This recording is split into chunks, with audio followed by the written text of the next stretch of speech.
I knew something was wrong the second my sister tapped her glass. The bridal shower had been loud with laughter just moments before. Pink balloons bounced near the ceiling. Chloe's future in-laws stood near the gift table watching everything like judges at a competition. Before we cut the cake, my sister Chloe said with her bright camera-ready smile, I need to clear something up. She looked straight at me. My stomach dropped. I've decided to keep the wedding super intimate, she continued. Only positive energy. So my sister Nina won't be attending. The room went completely silent. I laughed nervously, thinking it was some kind of joke. It wasn't. She kept smiling. We just don't need any distractions on our big day. Her future mother-in-law nodded with tight approval. My chest felt tight. Not from sadness. From shock. For 6 months, I had helped plan every single detail. For 6 months, I had defended her choices to our family. And for 6 months, she forgot one tiny detail. The wedding venue contract was still in my name. She had just uninvited the person who paid for everything. That night, I made a decision that would change both our lives forever. 6 months earlier, Chloe had called me crying at midnight. The venue won't hold the date without a full deposit, she sobbed. It's $10,000. We don't have it yet. She and her fiancé were still saving money. His parents had wealth, but they believed young couples should prove financial responsibility first. I didn't think twice. I'll cover it, I told her immediately.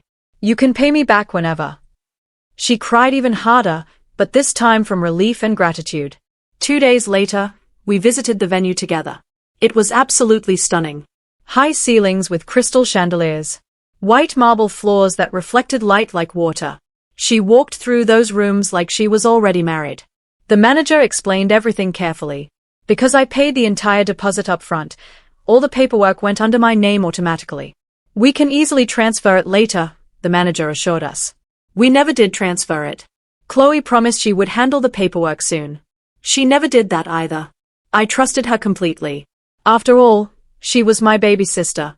Back then, I genuinely believed helping her meant we were becoming closer than ever. I had no idea that 6 months later, she would erase me from her wedding like I meant nothing. After her announcement, I didn't argue with her.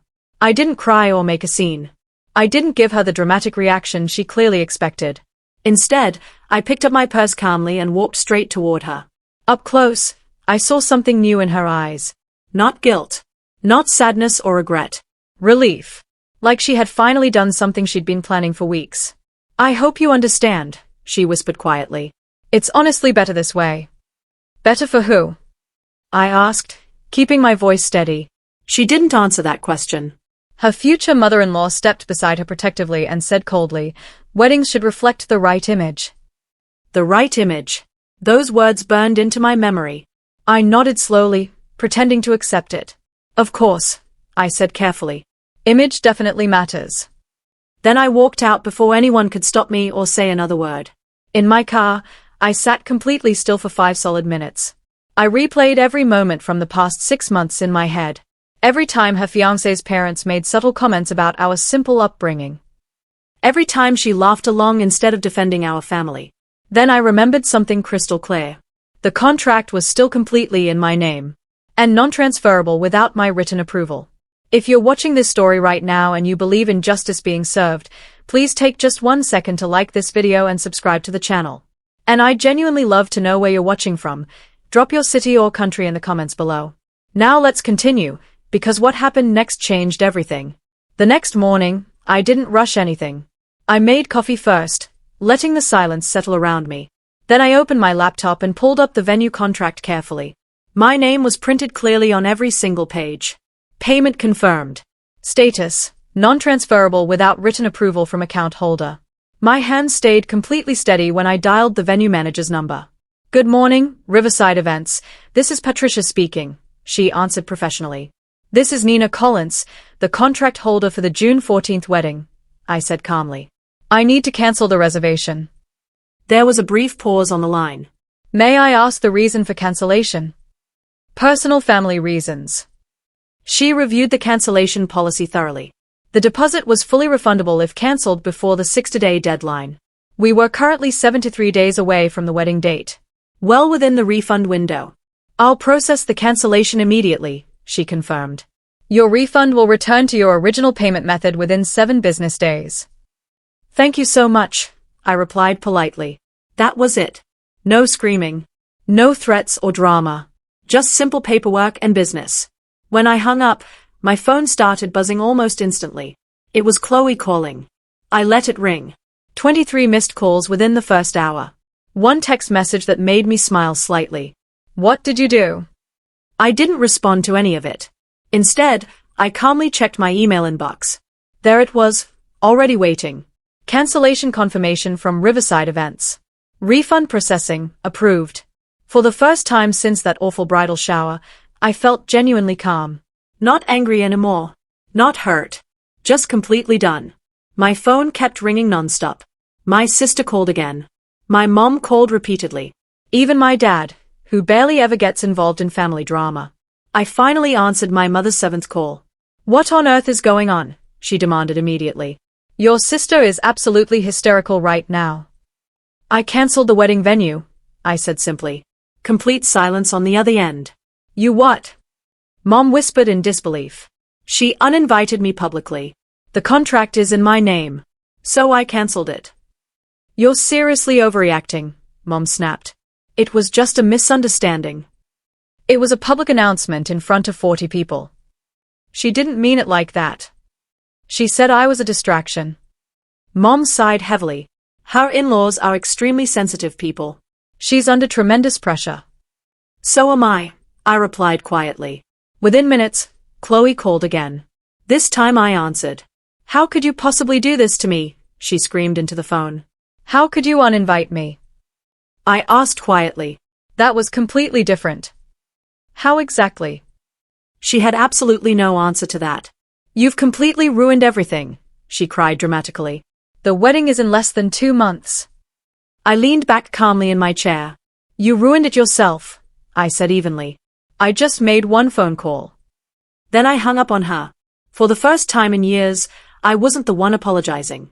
And she clearly had no idea how to handle that shift in power. That evening, her fiancé called my phone. His voice was controlled. Too controlled. I think we can fix this situation, he said smoothly. You'll simply reinstate the venue booking, and we'll clear up the misunderstanding. What misunderstanding? I asked. The guest list adjustment. You mean removing me completely? He exhaled slowly, clearly frustrated. My parents are contributing significantly to this wedding. They expect a certain presentation standard. There it is, I said. What? Presentation. That's what this is really about. He hesitated briefly. Look, emotions were running high. She didn't phrase things well. She phrased it perfectly clear.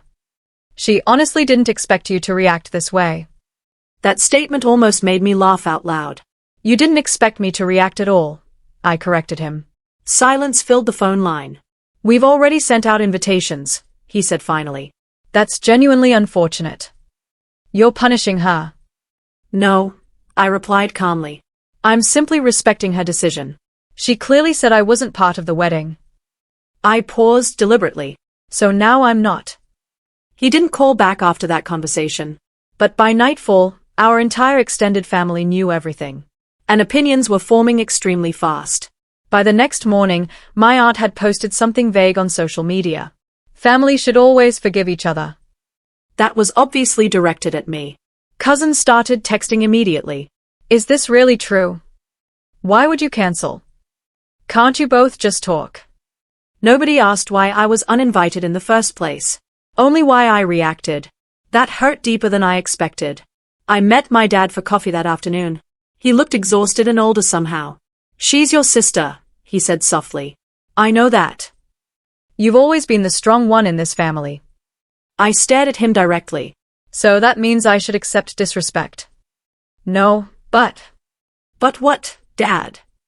He couldn't finish that sentence. For years, I had been the stable one.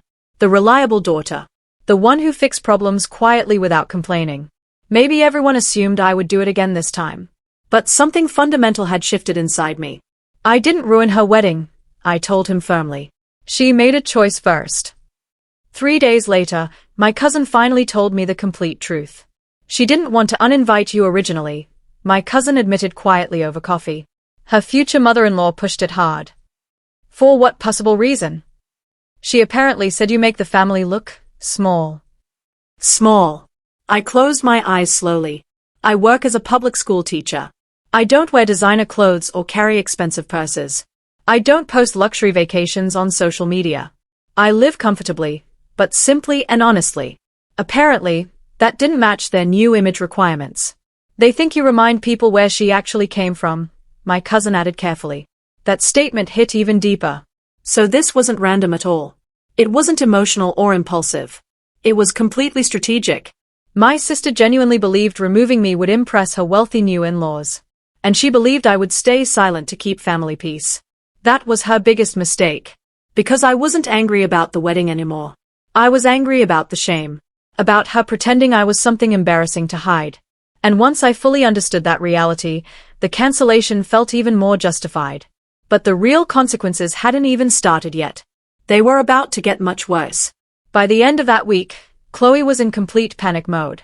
The original venue had already refunded my full deposit.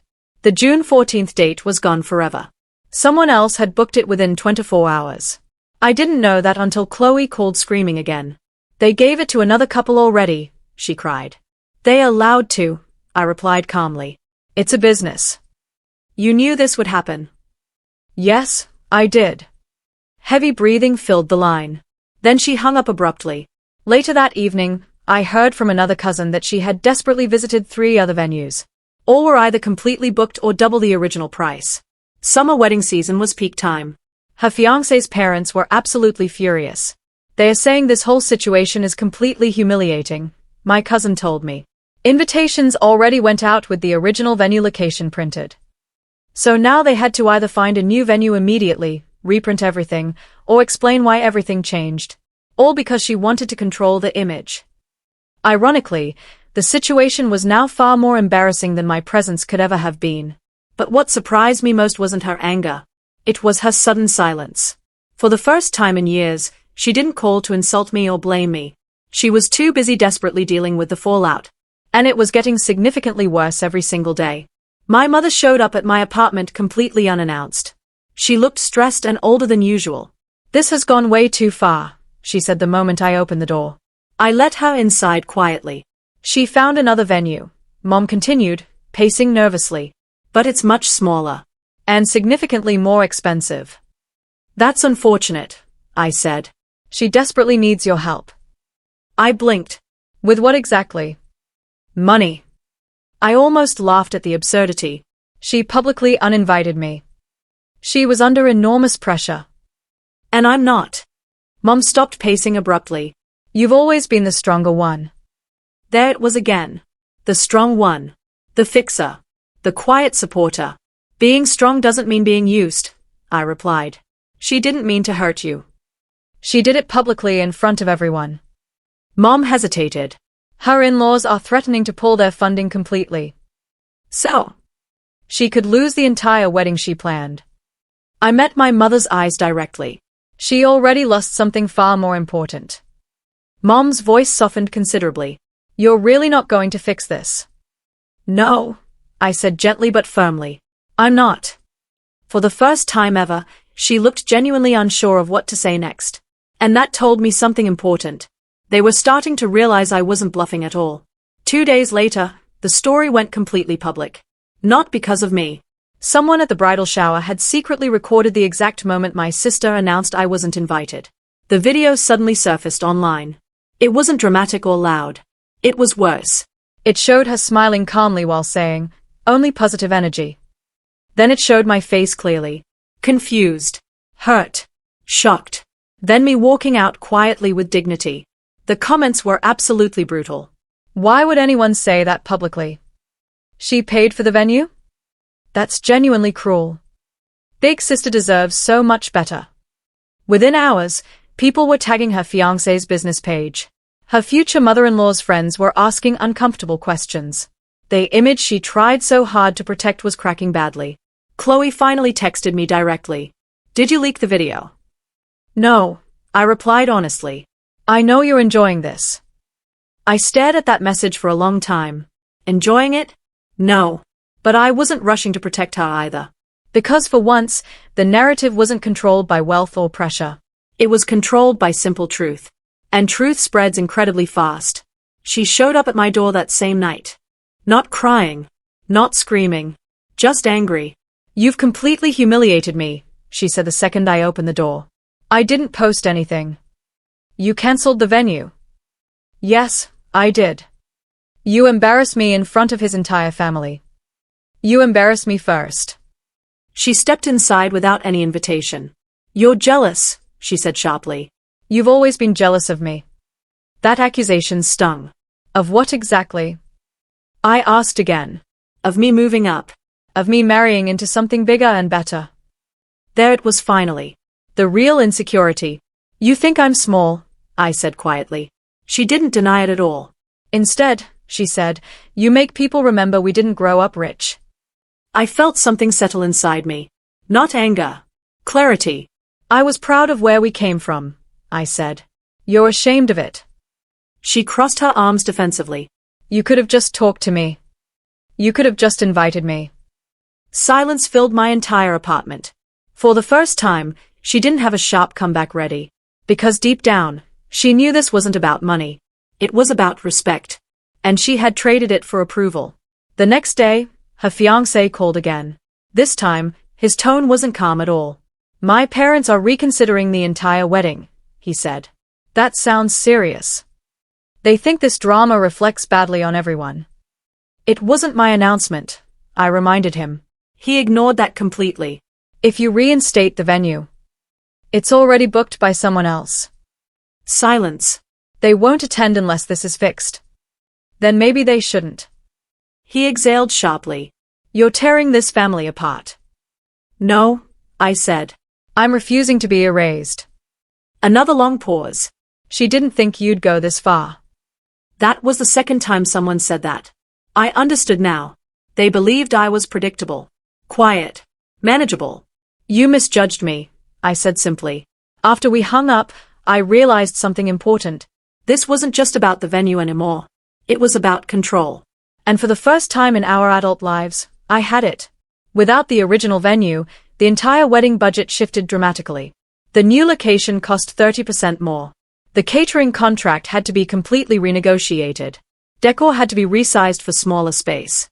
Invitations were expensively reprinted. Each single change cost money. Her fiancé's parents began asking hard questions. Why was the original venue cancelled? Why was the sister uninvited? Why was there a video circulating online? They demanded clear answers. And Chloe couldn't blame me without admitting what she did. So she said it was a contract misunderstanding. But wealthy families don't like misunderstandings. They like control and clarity. And this felt messy. I heard through relatives that tension between her and her fiancé had grown significantly. Arguments late at night. Accusations. Stress. All because she wanted to remove one single person from the guest list. Me. The irony was almost unbelievable. She tried to shrink her world to look bigger. Instead, everything became unstable. And for the first time, she wasn't blaming me publicly. She was scrambling privately. But the wedding date was still approaching fast. And something had to give. A week later, my dad called me late at night. She's thinking about postponing everything, he said quietly. I sat up in bed. Because of me? Because of everything. Her fiancé's parents had reduced their financial contributions significantly. They said trust had been damaged. They questioned her judgment. Apparently, strong families don't self-destruct over invitations. I didn't know whether to laugh or cry. She feels alone, Dad added softly. I was silent for a long time. She made me feel alone first, I said finally. He didn't argue with that. For years, I had covered for her mistakes. Paid small bills.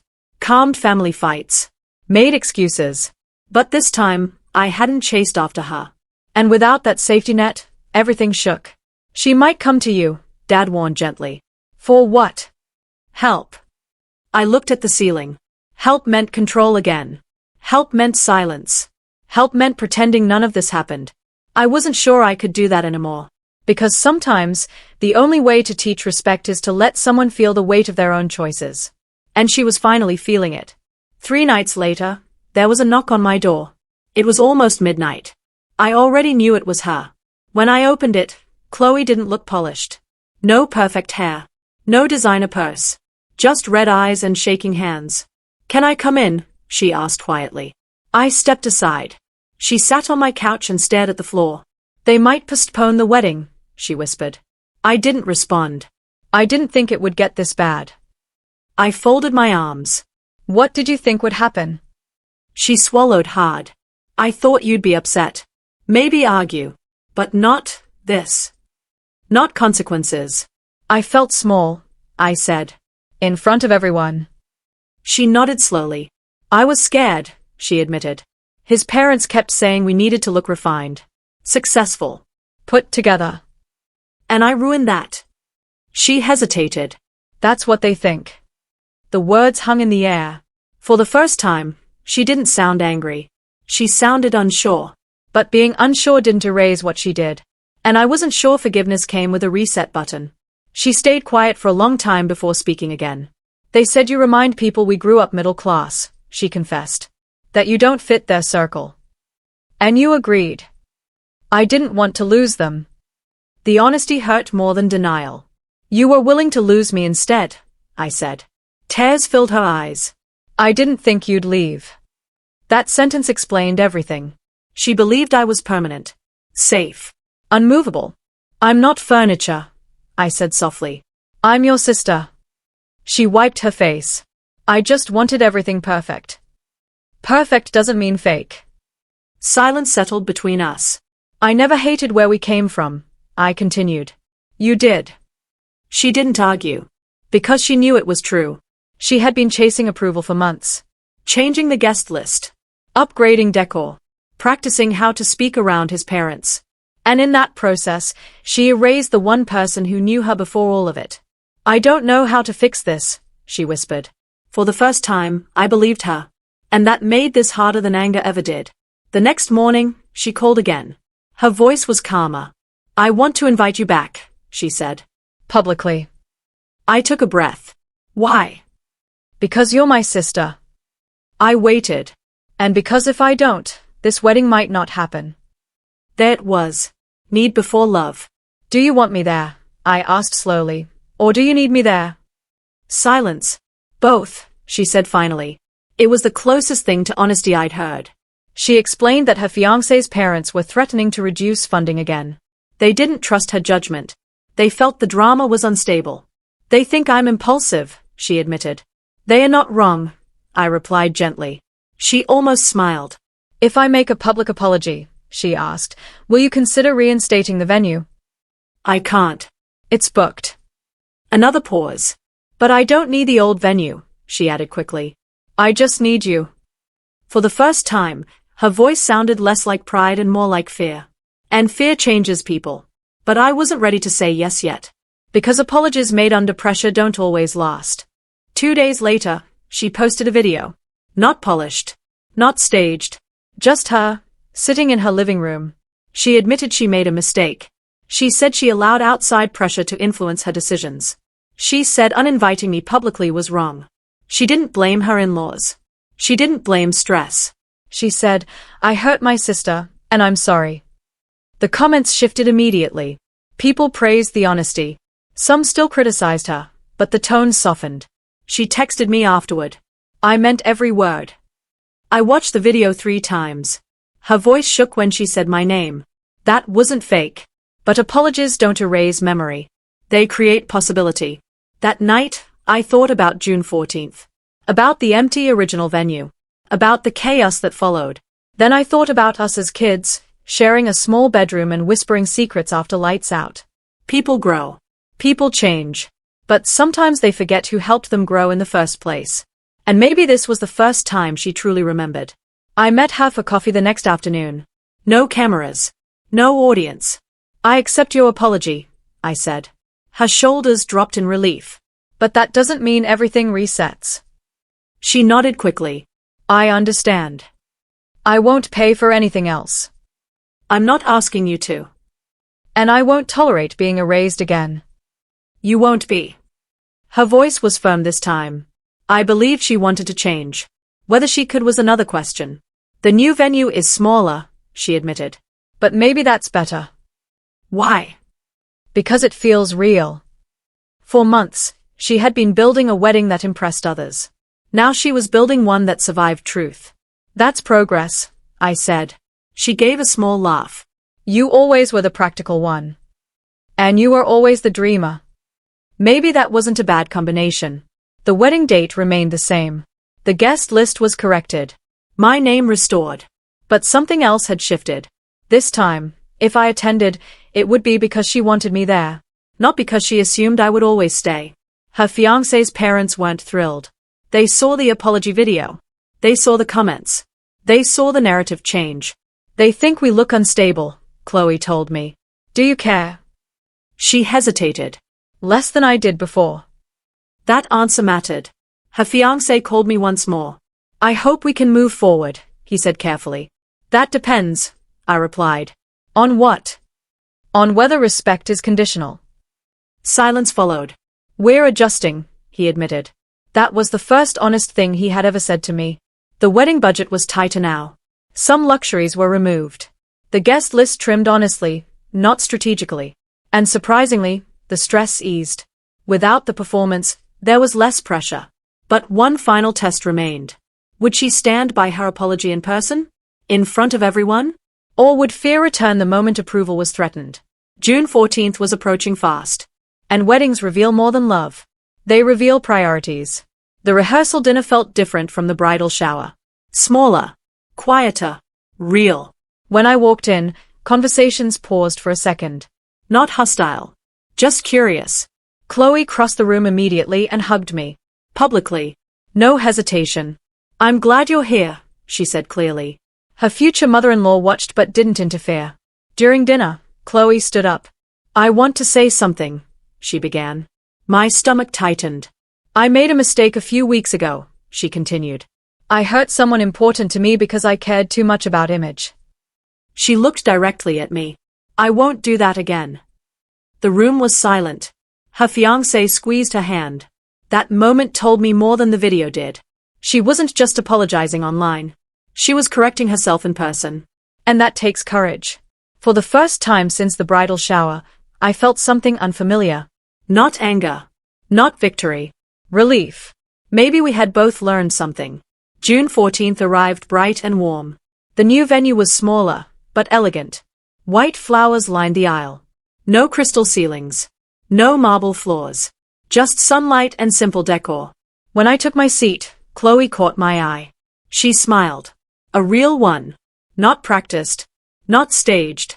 During her vows, she spoke about partnership. About honesty. About choosing truth even when it's uncomfortable. I knew those words weren't random. After the ceremony, she hugged me tightly. Thank you for not giving up on me, she whispered. I didn't, I said. But I stopped protecting you from consequences. She nodded. I needed that. The reception was joyful. No tension. No whispers. Just family. Later that night, as I watched her dance with her new husband, I realized something. Canceling the venue wasn't revenge. It was a boundary. And boundaries change dynamics. Sometimes painfully. But sometimes for the better. After the wedding, we sat alone for a few minutes. Shoes off. Makeup fading. Were you ever going to transfer the contract? I asked gently. She shook her head. I kept forgetting. You forgot because you assumed I'd never use it. She didn't argue. I'm sorry for that too, she said. I know. She looked tired but peaceful. I was scared of losing them, she admitted. And I almost lost you instead. That truth sat heavily between us. Family isn't about appearance. It's about history. About shared childhoods and inside jokes and knowing someone before they polish themselves for the world. I don't hate his parents, I said. But I won't shrink for them. You won't have to, she replied. For once, I believed her. Growth doesn't erase mistakes. It builds from them. And maybe this was ours. People still ask me if I regret canceling the venue. I don't. Because it wasn't about money. It was about value. For years, I thought being the strong sister meant absorbing everything quietly. Fixing problems. Paying deposits. Smiling through disrespect. But strength without boundaries becomes permission. And permission becomes pattern. When she uninvited me publicly, she thought I would stay silent. Instead, I reminded her that respect isn't optional. It's required. Yes, the wedding nearly collapsed. Yes, family tension rose. Yes, pride cracked. But something stronger formed underneath. Honesty. The venue I paid for was beautiful. But the wedding she had in the end was better. Because it wasn't built on image. It was built on truth. And if I had to make that phone call again, I would. Not to punish her, but to teach both of us something we should have learned years ago. Love without respect doesn't last. But love with boundaries does. Sometimes the hardest thing to do is stand up to family. Not because you don't love them, but because you do. And real love means refusing to be invisible. I learned that day that being the strong one doesn't mean being the silent one. It means knowing your worth. And protecting it. Even when it costs you something. Even when it hurts. Chloe learned something too. She learned that approval from strangers will never fill the space left by losing someone who actually knows you. We're closer now than we were before. Not because everything is perfect. But because everything is honest. And that's worth more than any crystal chandelier or marble floor. In the end, the story wasn't about a cancelled venue. It was about a cancelled pattern. For years, I had been the fixer. The one who smoothed things over. The one who made sacrifices without complaint.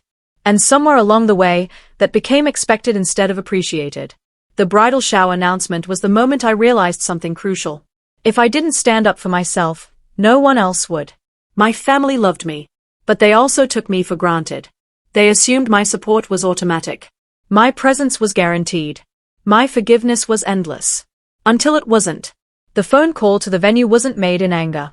It was made in clarity. I finally understood that helping someone shouldn't cost you your dignity. And love shouldn't require you to disappear. Chloe's wedding day was beautiful. But what made it truly beautiful wasn't the flowers or the venue or the dress. It was the fact that she stood in front of everyone and chose honesty over image. She chose me over approval. And that choice changed everything. Because relationships aren't built on perfection. They are built on repair. On acknowledging mistakes. On choosing each other even when it's hard. We don't talk about the bridal shower anymore. We don't need to. The lesson was learned. The boundary was set. And we both grew from it. Looking back, I don't regret a single decision I made. Not the cancellation. Not the silence. Not the boundary. Because those decisions taught me something invaluable. Your worth isn't determined by how much you give. It's determined by how much you respect yourself. And when you respect yourself, others learn to respect you too. Or they don't. And if they don't, that tells you everything you need to know. Chloe respected me after the cancellation. Not because I hurt her. But because I showed her I wouldn't accept less than I deserved. That's a lesson she needed. And honestly, it's a lesson I needed too. For too long, I had been the giver. The supporter. The one who made things easier for everyone else. But I forgot to make things right for myself. The venue cancellation forced both of us to face an uncomfortable truth. We had an unequal relationship. She took. I gave. She assumed. I accommodated. She planned. I paid. That imbalance couldn't last forever. And it didn't. The moment I set a boundary, everything shifted. She couldn't take for granted anymore. She had to earn. She had to apologize. She had to change. And she did. Not perfectly. Not immediately. But genuinely. And that's all I ever wanted. The story could have ended differently. She could have doubled down. Refused to apologize. Blamed me entirely. Cut me off completely. But she didn't. She chose growth over pride. Honesty over image. Family over approval. And that choice saved our relationship. But here's the thing people don't always understand. Setting a boundary doesn't guarantee reconciliation. Sometimes it leads to separation. Sometimes people choose their pride over their relationships. And that's okay too. Because boundaries aren't about controlling other people. They're about protecting yourself. If Chloe had refused to apologize, I would have been sad. But I wouldn't have regretted the cancellation. Because I would have known I did the right thing for myself. And sometimes, that's all you can do. You can't force people to respect you. You can only show them what you will and won't accept. And then let them decide. Chloe decided to respect me. Her fiancé decided to adjust his expectations. Her in-laws decided to back off. And our family decided to support reconciliation. But all of those decisions only happened because I made one decision first. To value myself. To set a boundary. To say no. And that single decision changed everything. So if you're reading this story and relating to it, remember this. You are not required to set yourself on fire to keep others warm. You are not required to shrink so others can feel big. You are not required to stay silent so others can feel comfortable. You have permission to set boundaries. You have permission to say no. You have permission to walk away from situations that don't respect you. Even if those situations involve family. Even if those situations involve people you love. Love is important. But self-respect is essential. And you can't have healthy love without it. My sister and I have a better relationship now than we did before. Not because we pretend nothing happened, but because we both learned something. She learned that approval from outsiders is empty. I learned that giving without boundaries is draining. And together, we learned that honesty is uncomfortable but necessary. The wedding venue I cancelled was beautiful. But the relationship we rebuilt is more beautiful. Because it's real. It's honest. It's respectful. And it's built on a foundation that can actually last. So no, I don't regret canceling the venue. I regret not setting boundaries sooner. But I'm grateful I finally did. Because sometimes the best gift you can give someone is the truth. Even when it's hard. Even when it hurts. Even when it costs you something. The truth sets you free. And it set both of us free.